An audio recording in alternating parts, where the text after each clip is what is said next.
what's up everyone? My name's Trent. I'm an account executive working in software sales. I've made over 41,000 cold calls. Stick around until the end of the video for a live cold call example. It's 3 minutes. You hear my exact talk track on how to cold call, how to overcome an objection, and how to make the ask and set the meeting. Cold calling is the solicitation of business from potential customers who have had no prior contact with the salesperson conducting the call. It is an attempt to convince potential customers to purchase either the salesperson's product or service.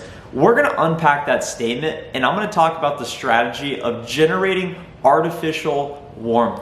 When you are calling somebody out of the blue and they don't know who you are, who your company is, what you're trying to sell, it's gonna be really hard to set the meeting. All the odds are stacked against you. So how can we move the odds in your favor so that you can set more meetings, generate more pipeline, make more money, and find more success in your sales job sooner rather than later? Is cold calling dead? No. Is cold calling illegal? Absolutely not. How do you cold call? That's what we're now gonna talk about right now. But first, the quickest way to set more meetings via cold call is to smash the like button below. It really helps the channel and the algorithm will actually help funnel more of my sales videos directly to you. This is day 160 something in a row putting out a new video, so subscribe to the channel now if you haven't already. When we think about cold calling, I was meeting with a new intern at my company yesterday and I did a mock role play with her and I said, okay, step one, who are the buyer personas you are calling? So think about that now in your own sales job. Who are you calling? Who has your money? Is it HR people? Is it IT prospects? Is it marketing? Is it sales? Figure out who is your ideal buyer personas and understand what it is they actually do and what are they trying to solve? What are the common problems across multiple industries? Perhaps you only work with one industry. Once you have an idea of who your buyer persona is, what they want, what they care about, it's then up to you to design your messaging strategy around providing value. I recommend a combination of emails and calls and potential LinkedIn outreach as well to warm up the conversation. When we think about generating artificial warmth and the definition of a cold call, calling potential customers who have had no prior contact with the salesperson. Why is that? Why is that the Google definition of cold calling? Cold calling, why is it not calling people that you have had no contact with but that have actually met with people at your company before? Prospects that have actually engaged with your product via a website, via a marketing attempt, via a webinar before. Prospects that potentially could be warm as you've been introduced to them via another colleague at the company. Generating artificial warmth is what has helped me generate over $15 million in pipeline. And here's the strategy you need to follow. Where is the low-hanging fruit? The lowest hanging fruit is what we call lost opportunities, deal dead. It's prospects in your book of business that have met with people at your company before. Either they've gone through a full sales cycle and never ended up purchasing, either they just had an initial conversation. Whatever it may be, generate that list of people that have spoken with people previously at your company and call them and say, hey, I know you met with XYZ in the past, it wasn't quite right timing. Let's set up a call to review your current initiatives and how our updates may be of value to you. That can be immediate low-hanging fruit, and I have the highest response rates on conversation just like that. The next lowest hanging fruit on the pipeline generation tree is going to be what we call interesting moments. A lot of salespeople rely on inbound and outbound sales or business development. So you have someone working for you and they help set up meetings for you. We also have a system through our sales force that creates what are called interesting moments. When prospects in my book of business interact, just go on the website, which I'm sure that's a special service that we're seeing, interact with the website, view a webinar, download content, download something from a third-party source, it's very easy to call them and say, hey, it sounds like this could be important to you, let's set up some time. They've already been looking at it, they've engaged with your company in the past. The higher the probability that they've actually heard of your company, and that's good. The next lowest hanging fruit, and then we're gonna cover this and talk about how to actually cold call, and then you'll hear the live example, is cross sells and upsells. So your business sells a product or service.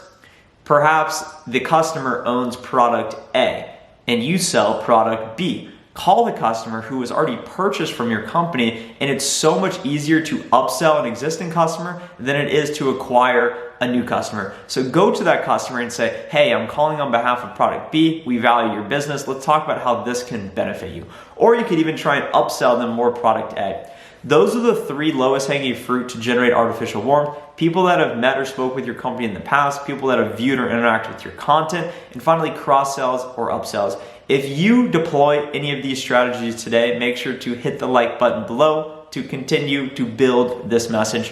When we actually cold call, what you're going to hear on the example is you call with confidence, your pitch, tone, and inflection really matter, and you need to start the call saying the reason I'm calling you is. What you'll hear on this call is I say, how are you? She's like, I'm fine. How are you? I'm like, I'm good. That's just quickly to build rapport. Some people don't agree with that. Some people think, do you have 27 seconds?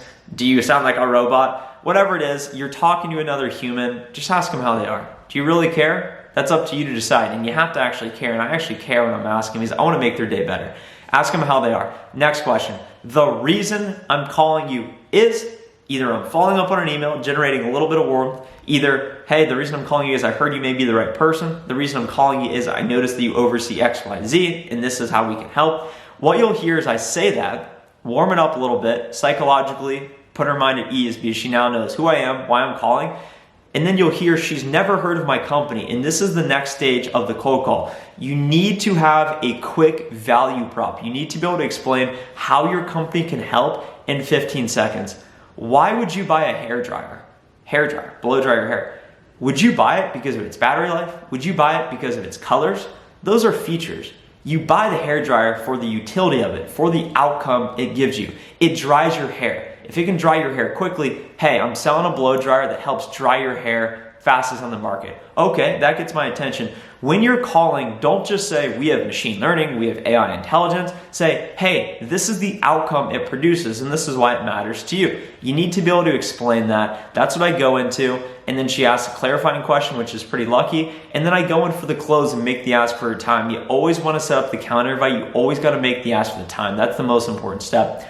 Thanks so much for watching this video. I'm now going to insert the 3-minute cold call example. Let me know any questions you have below and make sure to smash the like button, subscribe to the channel if you haven't already. Enjoy the call, guys. Have a great rest of your day. Hello, Anita speaking.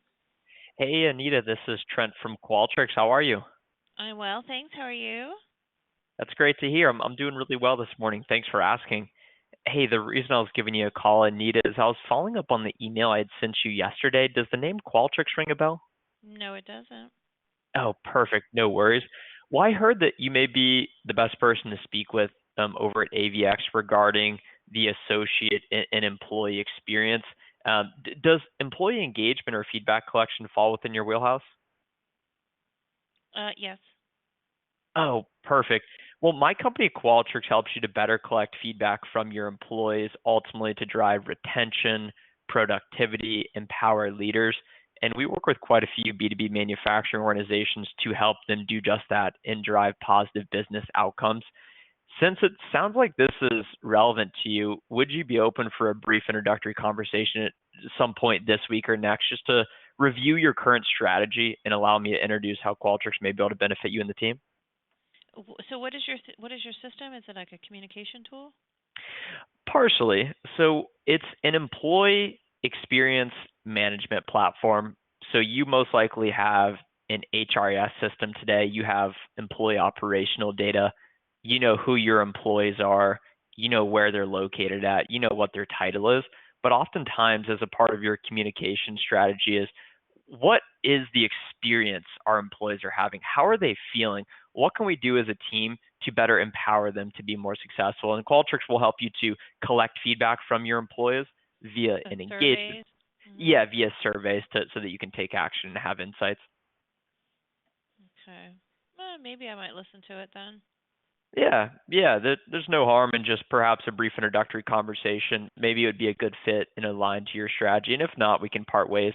So what would be your availability perhaps this week or early next week?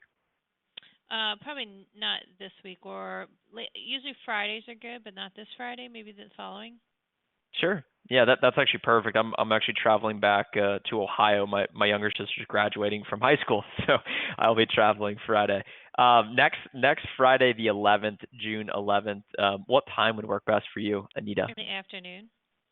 Okay. How about, so I'm Central Time, and I believe you are Eastern Time in South I am. Carolina.